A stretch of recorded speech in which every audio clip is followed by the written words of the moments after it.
When we decide to move to Canada, if we don't have strong ties with any city, then it's very difficult to choose one. We do have several options like Toronto, Vancouver, Montreal, Ottawa, Calgary, Halifax, etc. But this video is a comparison between the two most famous Canadian cities, Toronto and Vancouver. We'll compare the two cities based on several factors, starting with geography, of course, the weather, the population in these two different cities, the crime rate in the two cities. We'll also talk about the cost of living, which is a very important factor, of course. Then the different job sectors. We'll also talk about the local transports, and we will talk about the different time zone. So this video is going to be very interesting. I just hope that this video will help you choose the city where you want to live in Canada. So without any further ado, let's begin this video.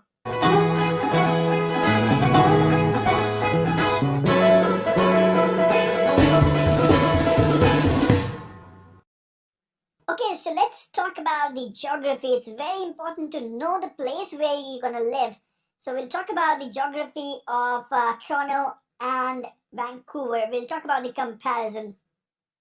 Okay, so this is the map of Canada, and this is the place where Toronto is located, and this is the place where Vancouver is located. So Toronto basically is towards the east and Vancouver is towards the west of Canada.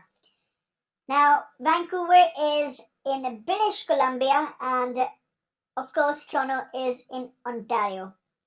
So let me tell you that Vancouver is the largest city of British Columbia and Toronto is the largest city of Ontario. So the choice gets very difficult. Now, Vancouver is bounded to the north by English Bay and the Burren Inlet, and to the south by the Fraser River, while Toronto is bounded by Lake Ontario to the south and by Humber, Don, and Rough rivers from the other sides. Please don't get mistaken by the term lake. Lake Ontario is like really huge. Now, Vancouver has got mountains there as well, so the land is flat and hilly, while Toronto's land is mostly flat. Now, both of the cities have got beaches. While Vancouver has got beaches for the Burren Inlet, Toronto has got beach for Lake Ontario. However, I believe that Vancouver beaches are more real ones because beach of Lake Ontario is more of a lake shore rather than beach. Okay, now let's talk about the weather. Of course, when you talk of Canada, it's very important to talk about weather. The weather conditions can get really harsh in Canada. So we'll talk about the weather conditions in different months in the last 1 year. So here's a comparison which is very interesting. You can see in the month of July 2019, the minimum temperature of Vancouver was 10.4 and the maximum was 28.5, while that of Toronto was minimum of 14.3 and maximum of 33 degrees, which means that Toronto gets really hotter in summertime. Now, talking of winters, you can see the month of February or January. So, the month of February in Vancouver, the minimum temperature was minus 8.8 degrees, while the month of February in Toronto was really harsh, and January was even harsher because it had minus 23 degrees temperature. So in a nutshell, Vancouver's temperature is much better because in winters it is not that cold and in summers it is not that hot. It is more of a moderate kind of a weather. Alright, now let's talk about the population and the crime rate. So both the cities have got people from multiple origin, from multiple religions. So let's talk about the population in Vancouver. So in Vancouver, actually, Canadians are like 46%, like the white Canadians. Chinese are 28%. South Asians are 6% and Filipinos are 6% as well. The total immigrant population is about 40% in Vancouver. While in Toronto, the white Canadian population is about 50%, South Asian is about 12%, Chinese is about 11% and Filipino is 5%. And the number of immigrants in Toronto are much higher. They're 46%. Now let me tell you that these are the statistics From 2016 census, these statistics have changed a bit. Recently, I read a couple of articles where it was told that the number of immigrants in Toronto have crossed more than 50%. So more than 50% of population of Toronto is actually the immigrant population. Here, by South Asian, I mean Indian, Pakistani, Sri Lankan, Bangladeshi people, primarily Punjabis. And in the case of Vancouver, the Chinese population is really huge over there. In fact, the Chinatown of Vancouver is the biggest in Canada. Of course, Toronto has got its own Chinatown as well, but the Vancouver Chinatown is the biggest one. Okay, now let's talk about the crime rate. Of course, if we want to go to a safer city, to a safer place where we can live with our families without any worries. So the crime index in Vancouver is 36, while the safety index is 64. Toronto is very similar. The crime index is 37, while the safety index is 63. Okay, with these statistics, I know it would be very difficult for you to judge these two cities. So let me compare these statistics with a city in India and one in Pakistan. So Delhi in India and Karachi in Pakistan I chose. So both of them have got a pretty similar crime index and safety index as well. Delhi's safe crime index is about 58 and safety index is 41. Karachi's it's 56, safety index is 44. So you can see both Vancouver and Toronto are much lesser in the crime index and much higher in the safety index. So of course you can be rest assured about both of these cities. Both cities are very safe, but of course there are some crimes which do happen. Okay, now let's talk about the different job sectors in the two cities. And a bonus, I'll also tell you about the job salaries, the minimum wage and the average wages in the two cities.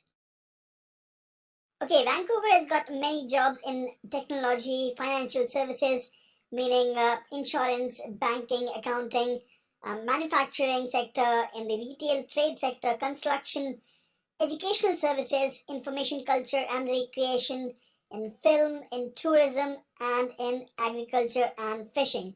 However, in Toronto, it's very similar, but still it's a bit different. Obviously, technology jobs are the highest in Toronto in Canada, then financial services again in Toronto, then fashion apparel jobs, then life sciences, design, music and film, aerospace is very prominent here, then food, beverage, and tourism and events. So these are all the primary job sectors in the two cities.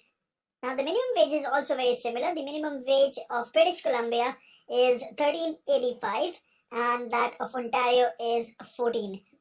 Okay, now when we've talked about the minimum wage, it would be very interesting to talk about the average salaries as well. So here's a chart. It is from salaryexplorer.com. It clearly says that Toronto is a winner over here because the minimum salaries are a bit on the higher side in Toronto. Now you can see the minimum salary in Toronto is $925 Canadian dollars. In Vancouver, it's $886. The median salary, however, is $6,559 Canadian dollars, and in Vancouver, it's $6,483.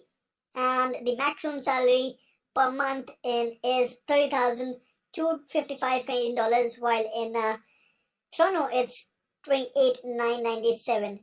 So they're very similar, but still Toronto is a bit on the higher side. I'm really curious who gets that salary, $30,000 per month. Oh, wow, what a salary. Okay, now let's talk about the cost of living in the two cities. I'm sure many people will be interested to know which city is cheaper. Okay, to compare the cost of living, I'll take you to this website, numbeo.com. I just hope that they pronounce it only this way. So you can visit this website and compare the cost of living of any two cities. Over here, you'll find the differences. They've clearly mentioned that Vancouver is slightly lower in comparison to Toronto apart from the rents. However, I just read an article just a few weeks back which said that the rents of Toronto have been increased by 10% since last year and they've crossed the rent prices in Vancouver now. Whatever it is, the rent prices are very similar, But apart from that, you can see that Vancouver is slightly cheaper than Toronto. However, just a couple of years ago, Toronto was a bit cheaper than Vancouver. In the last couple of years, prices of rents and other stuff in Toronto have really gone high. So you can come over here, you can compare different stuff, like a simple meal in an inexpensive restaurant would cost you $20 in Toronto, while it would cost you $16 in Vancouver. A Mac meal in McDonald's would cost you $11 in Toronto, while it will cost you $10 in Vancouver. So it does differ. However, the water prices would be same in both these cities. Apart from that, the transportation you can see is also expensive in Toronto. It's 3.25 there, and it's 2.95 in Vancouver. The monthly pass is 147 in Toronto, while in Vancouver it's 95. So there's a huge difference over here. You can see 35% difference in monthly pass. So what happens in monthly pass actually is that you can get a pass for 1 month and travel unlimited. So apart from that, you can see the utilities also are more expensive, much more expensive in Toronto than in Vancouver. There's a difference of 42%. Apart from that, you can see the apartment rents. Obviously, this constitutes of the major part of our expenses. So it's very important. A 1 bedroom in city center would cost you something like $2,100 in Toronto, while in Vancouver it would cost you something like $2,000. If you go outside of downtown or the city center, then you'll get something in around $1,700, while in Vancouver you'll get it in $1,600. So again, there's a difference of around $100. So all of this will actually count up to $300-$400 difference in Vancouver versus Toronto. Toronto is definitely more expensive than Vancouver these days. Right, now let's talk about the public transport in the two cities. Now, both the cities are great in terms of public transport. Now, they've got trains to travel to Vancouver and Toronto from other cities, and from the Vancouver and Toronto airport to the downtown of the cities. They've got buses. Now, in Vancouver, they've got SkyTrain, which is a totally automated train, while in Toronto, they've got Subway, which is very, very old. But just like the Delhi Metro, it's the lifeline of Toronto. Now, Vancouver hasn't got any tram or streetcars, as they say here in Canada, but Toronto has got streetcars all over the city. It's really fun traveling in those streetcars. Okay, now to travel in the ocean, Vancouver has got Sea Bus, through which you can travel in the ocean from the coastline to the different islands. While in Toronto, they've got ferries to travel from the lakeshore to different islands of Lake Ontario. Okay, now coming over to the time zone. I'm sure not everyone would be aware that Vancouver and Toronto are in different time zones. Vancouver is in Pacific Daylight Time and Toronto is in Eastern Daylight Time. So let's talk about summers. If it is 7 p.m. in Vancouver, then it would be 10 p.m. in Toronto. There's a difference of 3 hours. If you want to compare it with Indian Standard Time, then it would be 7:30 a.m. of the next day in Delhi, in any place in India rather. While in winters it would change. However, the time in Vancouver and Toronto would be same, but the time in India would then be 8:30 a.m. of the next day. So the time difference would actually increase by 1 hour. Okay, so that's it for this video. I just hope that the information shared in this video would help you guys in deciding which city you want to choose. I'll provide some useful links in the description below so that you can also compare based on different statistics which city you want to choose to live in Canada. Thanks for watching this video. If you like the video, please click the thumbs up button and share it with your friends if you think it would be useful for them. And please don't forget to subscribe my channel if you haven't subscribed it yet.